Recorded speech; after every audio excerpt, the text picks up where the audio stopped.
Hello বন্ধুরা, সবাই কেমন আছো? মহুয়া ঘরকন্যায় তোমাদের সবাইকে স্বাগত। আজকে আমি কি করলাম তাই তোমাদের সঙ্গে শেয়ার করলাম। আজকে আমি করেছি চিকেন চিজ রেসিপি, তাই তোমরা দেখো আমি কিভাবে করলাম আর কি কি দিয়েছি। আলু, চিকেন আর চিজ দিয়ে, এই তিনটে দিয়ে হেভি টেস্টি। তোমরা করে খাও, আমি যেভাবে করলাম বাড়িতে সেভাবে তৈরি করো। তোমাদের সঙ্গে সব শেয়ার করলাম। আর ভালো থেকো, সুস্থ থেকো।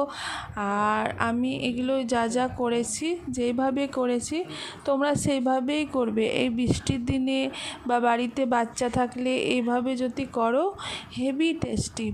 আর দেখো আমি কিভাবে করলাম, আর তোমাদের সঙ্গে সব শেয়ার করেছি রেসিপিটা। আর ভালো থেকো, সুস্থ থেকো। Bye bye.